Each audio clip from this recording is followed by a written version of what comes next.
जय मां शमशान काली, जय काल भैरव, जय बाबा गंगाराम मोरी। स्वागत है आप सभी साधक साधिका और भाई बहनों का मेरे चैनल चामुंडा तंत्र मंत्र साधना ज्ञान में। आज मैं सावन के महीने पर बहुत ही एक प्रचंड और शक्तिशाली साधना लेकर उपस्थित हूँ आप सभी लोगों के बीच में। और ये जो हम साधना आज देने जा रहे हैं, ये है बाबा महाकाल की साधना हम देने जा रहे हैं आप सभी लोगों के बीच में। ठीक है, और ये साधना बहुत ही शक्तिशाली है। बाबा महाकाल के बारे में हम अब व्याख्या करें, ये तो हमारे सामर्थ्य की बस की बात नहीं है, क्योंकि सब लोग जानते हैं। तो बाबा महाकाल तो कालों के काल हैं, उनसे काल भी भय खाता है। ठीक है, तो आज मैं उन्हीं का साधना देने जा रहा हूँ। इनका साधना देखिए विशेष करके शमशान में किया जाता है तो सबसे बेहतर रहता है, लेकिन मैं आज सात्विक सात्विक तरीके से साधना बताऊँगा, ताकि घर पे सर्वसाधारण लोग भी कर सकते हैं। जो साधक सीधी साधना शमशान में जाकर नहीं कर सकते हैं, दिक्कत है, वो घर पर इस साधना को कर सकते हैं। ठीक है, सात्विक तरीके से हम बताएँगे, कोई दिक्कत वाला बात नहीं है। ठीक है, और बताने वाले तो तामसिक तरीके से घर में ही बता देते हैं, लेकिन वो खुद साधना नहीं किए रहते हैं। ठीक है, क्योंकि आजकल मैं देख रहा हूँ यूट्यूब के ऊपर बहुत सारे लोग ऐसे हैं कि जो खुद सीधी साधना उनके पास कुछ नहीं है। ठीक है, और यूट्यूब के ऊपर बाबा बन के बैठे हुए हैं।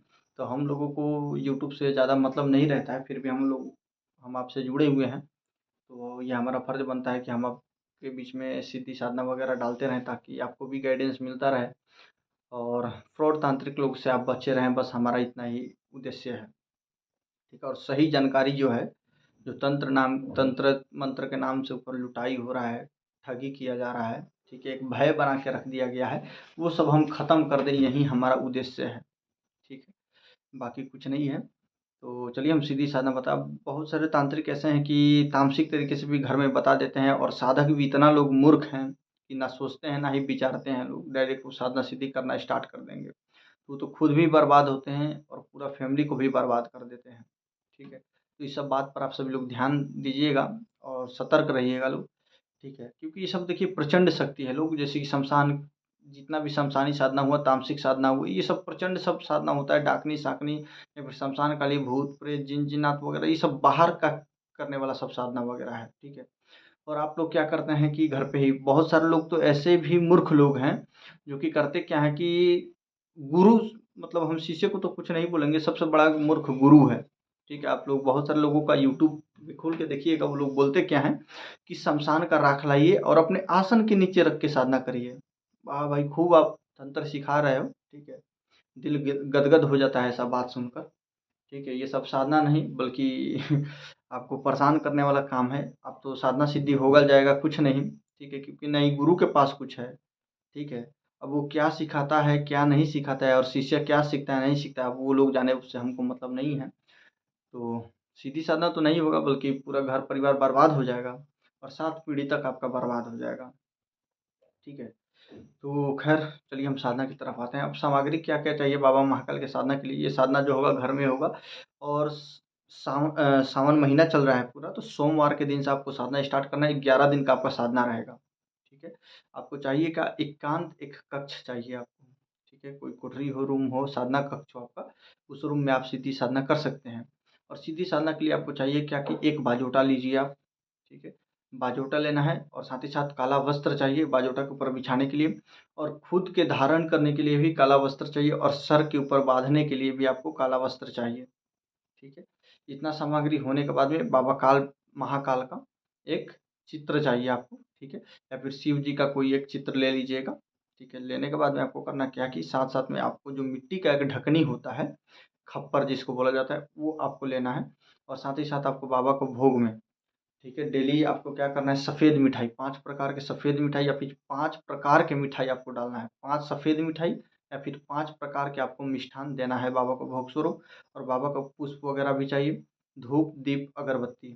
ठीक है, धूप भी आपको लेना है, क्योंकि साधना के जब आपका जाप खत्म हो जाएगा तो डेली आपका दशांश हवन चलेगा। ठीक है, डेली बाय डेली आपका हवन चलेगा। उसके बाद में आपको चाहिए क्या कि धूप बत्ती चाहिए, अगरबत्ती नहीं चाहिए, धूप बत्ती आपको लेना है, और जो दीपक रहेगा वो सरसों तेल का दीपक आपको जलाना होगा। ठीक है, इतना सब सामग्री लेने के बाद में आपको करना क्या है कि, और कुमकुम चाहिए, 1 नींबू चाहिए, 1 जायफल चाहिए, 1 मीठा पान का बीड़ा चाहिए भोग स्वरूप, और 1 जोड़ा लौंग चाहिए, और जो क्या बोला जाता है, बाबा को किसी पात्र में जल चाहिए। ठीक है, और शराब जो आप बाबा को भोग स्वरूप देंगे, वो आप खप्पर में जो शराब लगेगा बाबा का, वो आप देसी लगा सकते हैं या फिर अंग्रेजी लगा सकते हैं। जो देसी लगाएँगे वो भी एकदम प्योर देसी होना चाहिए शराब, ठीक है? तो अब आपको करना क्या है कि सोमवार के रात्रि 10 बजे से बाद इस साधना को शुरू करना है और मात्र 11 दिन की साधना है और साधना में आपको अनुभव दूसरे दिन से ही आपका अनुभव जो है प्रारंभ हो जाएगा और बहुत ही प्रचंड और तीक्ष्ण आपको अनुभव मिलेगा, ठीक है? और बाबा 11 दिन के अंदर-अंदर ही दर्शन देते हैं। अब किस स्वरूप में देंगे, कैसे दर्शन देंगे, वो बाबा के ऊपर है, बाबा अपना महिमा जाने, ठीक है? और आपका भावना जाने कि आप किस प्रकार से आपका भावना है और उसी प्रकार से आपको दर्शन भी मिलेगा। और इस साधना करने के बाद में आप समझ के चलिए ना ही आपके ऊपर तंत्र मंत्र लगेगा, ना ही कुछ आपके ऊपर नहीं चलेगा, ठीक है? और जितना भी आप तंत्र मंत्र का कार्य है, गुरु के पास दर-बदर भटक रहे हैं लोग, वो सब खत्म हो जाएगा, ठीक है? सीधी साधना, आपको ज़्यादा कुछ नहीं करना पड़ेगा, जिसके पास महाकाल का कृपा हो जाए और बाकी चीज़ आपको क्या चाहिए, ठीक है? तो आपको इतना सब सामग्री लेना है और उसके बाद में अब आपको करना क्या है कि बाजोटा लगाइए और साधना काल में आपका दक्षिण-मुखी आपका दिशा रहेगा, ठीक है? दक्षिण-मुखी होके आपको बैठना है और बाजोटा लगाना है, बाजोटा के ऊपर बाबा का चित्र स्थापित करना है। उसके बाद में जो आप दीपक प्रज्वलित करेंगे, तो दीपक के नीचे एक मुट्ठी गेहूँ रखना है, ठीक है? एक मुट्ठी गेहूँ रखना है और दीपक गेहूँ के ऊपर रखना है और जो दीपक रहेगा बाबा का चित्र के एकदम बिल्कुल सामने रहेगा, ठीक है? दीपक आप प्रज्वलित कर लिए, धूप बत्ती आप प्रज्वलित कर लेंगे, बाबा को कुमकुम लगाएँगे, खुद को भी आपको कुमकुम लगाना है, चंदन लगाना है, लाल वाला जो चंदन होता है वो लगाना है। उसके बाद में करना क्या है कि बाबा को पुष्प वगैरह अर्पण करें, बाबा को भोग जितना भी है मिष्ठान वगैरह जितना भी भोग है अर्पण करें, बाबा को शराब का खप्पर लगाएँ, उसके बाद में एक जोड़ा जो लौंग है बाबा को भोग स्वरूप दें। उसके बाद में आपको करना क्या है कि मीठा पान का बीड़ा दें बाबा को और बाबा से पहले दिन क्या करना है आपको एक बांग्ला पान का पत्ता, 1 लौंग, 1 इलायची, 1 सुपारी लेना है और उसमें कुछ दक्षिणा, ठीक है? ₹11 ₹51 अपने सामर्थ्य अनुसार रखना है और बाबा से अर्ज़ी लगाना है कि हे बाबा, मैं फलाने-फलाने कार्य के लिए आपका सीधी साधना करना चाहता हूँ। मैं आपका आशीर्वाद, कृपा, अनुकंपा और दर्शन पाना चाहता हूँ। मेरे ऊपर कृपा करें और हम आप ही के बालक हैं, हमसे साधना में कोई भूल-चूक हो जाए तो हमको क्षमा करें। ठीक है? हम अज्ञान हैं, अज्ञानी हैं, हमको साधना सिद्धि का कोई ज़्यादा करके विशेष अनुभव और हमको ज्ञान नहीं है, जो भी हमसे भूल-चूक हो जाए, त्रुटि हो जाए साधना में तो हमको क्षमा करें। और जब तक साधना आपका चलेगा, भूमि शयन करना होगा, एक समय आपको भोजन लेना होगा और लहसुन, प्याज़ बिल्कुल भी आपको ग्रहण नहीं करना है और सात्विक रहना है बिल्कुल। मांस, मछली, अंडा, शराब ये सब बिल्कुल भी ग्रहण आपको नहीं करना है, ठीक है? भूमि शयन करना है, कम से कम बात करने की कोशिश करें और साधना काल जब तक आपका चलेगा, तब तक आपको काला वस्त्र ही लगा के आपको रहना होगा। ठीक है? और साधना के बारे में किसी को नहीं बताना है और मंत्र भी आपको ज़्यादा जाप नहीं करना है, 54 माला का जाप करना है। मंत्र छोटा है, ज़्यादा से ज़्यादा आपको लगेगा तो 1 घंटा जितना लगेगा आपको जाप करने में, ठीक है?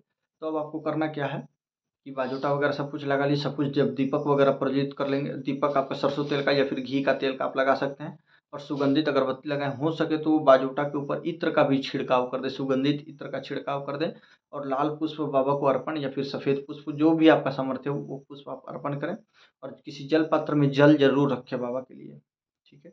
अब आपको करना क्या है कि कुशा आसन पर बैठ के या फिर काला कंबल या फिर लाल कंबल के आसन पे बैठ के आपको क्या है कि रुद्राक्ष की माला से आपको जाप करना है, ठीक है?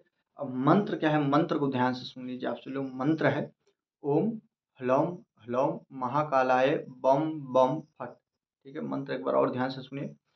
ओम ह्लौम ह्लौम महाकालाय बम बम फट। ओम ह्लौम ह्लौम महाकालाय बम बम फट।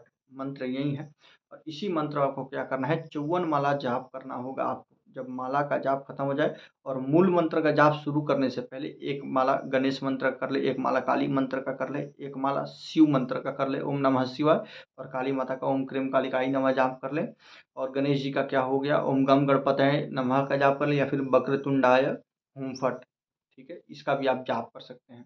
ठीक है? या फिर जो आपका मंत्र नॉलेज में है उसका आप जाप कर सकते हैं। इतना सब करने के बाद में ही आपको मूल मंत्र जो मैंने दिया उसका 54 माला का जाप करना है और जब जाप खत्म हो जाए उसके बाद में करना क्या है कि एक माला से आपको अपने दाहिने बगल में क्या करना है गोबर के कंडे के ऊपर या फिर आम की लकड़ी के ऊपर आपको आहुति करना है एक माला से जो धूप हमने बोला था, तो धूप से जो मार्केट में मिक्स धूप नॉर्मल मिलता है उसी से आपको एक माला का आहुति करना है। आहुति करने के बाद में जो नींबू है मंत्र पढ़ते हुए नींबू को 4 टुकड़ों में काट के थोड़ा-सा निचोड़ देना है बाबा के पास और थोड़ा-सा अग्नि कुंड में निचोड़ देना है, जिधर आपने आहुति दिया है। उसके बाद में क्या करना है, जायफल को 2 टुकड़ों में काटना है बाबा के सामने ही, और उसको क्या करना है, उसको भी आहुति में डाल देना है, ठीक है। नींबू को काट कर आहुति में नहीं डालना है, थोड़ा-सा उसका जो रस होता है उसको निचोड़ना है और बाकी नींबू जो बाबा के पास रख देना है। लेकिन जो जायफल आप काटेंगे वो पूरा का पूरा अग्निकुंड में आपको डाल देना है, ठीक है। और जितना भी आपने मिष्ठान वगैरह, भोग वगैरह चढ़ाया है, जैसे कि 5 सफ़ेद मिठाई चढ़ाएँगे या फिर 5 प्रकार का आप जो मिठाई चढ़ाएँगे बाबा को भोग स्वरूप, उसमें से थोड़ा-थोड़ा तोड़ कर क्या करना है, आहुति कर देना है, ठीक है। आहुति करने के बाद में आपको क्या करना है कि आपका समझ के चलिए साधना खत्म हो जाएगा। आप आराम से उठिए, बाबा को प्रणाम करिए, आशीर्वाद लीजिए और आप सो जाइए, ठीक है। और कल सुबह क्या करना है, जितना पुष्प वगैरह है, नींबू आपने निचोड़ के रखा हुआ है और जितना भोग बच जाएगा, जैसे कि जो मिठाइयाँ बच जाएँगी, उसको क्या करना है कि घर परिवार में उसको दे दें खाने के लिए या फिर खुद ग्रहण करें, ठीक है? बाँट कर खाएँ, वो महाप्रसाद के रूप में काम आएगा। अगर शराब तो आपको लेना नहीं है, तो शराब को करना क्या है कि कहीं डेली आपको छोड़ना है या फिर उसको भी जल में प्रवाहित कर देना है, और जितना पुष्प आपने अर्पण किया है बाबा को, मीठा पान अर्पण किया, उस सब को क्या करना है, बहते हुए किसी जल में आपको प्रवाहित कर देना है। ठीक है? और डेली बाय डेली आपका यही क्रिया रहेगा। लेकिन सुबह-सुबह ब्रह्म बेला में आपको उठकर क्या करना है, बाबा को फिर से पूजन करना है, पुष्प वगैरह अर्पण करना है, ठीक है? धूप बत्ती अगरबत्ती लगाना है और कम से कम 1 माला सुबह में बैठकर आप जाप कर लें ब्रह्म बेला में, ठीक है? 5 बजे, 6 बजे, 4 बजे जो आपका समय अच्छा लगे कर लीजिए, ठीक है? इतना कर लेंगे तो समझ के चलिए बाबा महाकाल का आपको प्रत्यक्ष तरीके से आपको कृपा अनुकंपा मिल जाएगा, 100% कन्फर्म। ठीक है? और ये मंत्र मिलेगा भी नहीं, पूरा यूट्यूब के ऊपर ढूँढ लीजिए तो भी नहीं मिलेगा, ठीक है? और बहुत ही प्रचंड मंत्र है, सुनने में तो बहुत आसान लगता है, लेकिन जो जाप करेंगे वही समझ पाएँगे कि दूसरे दिन, तीसरे दिन से क्या अनुभव होता है, क्या नहीं होता है, ठीक है? तो आज के लिए बस इतना ही। कोई अगर बात छूट गया हो बोलने के लिए, तो आप लोग कमेंट में पूछिएगा तो हम बता देंगे, कोई दिक्कत का बात नहीं है, ठीक है? तो आज के लिए बस इतना ही। जय माँ काली, जय काल भैरव, जय बाबा गंगा राम घोरी, जय श्री महाकाल।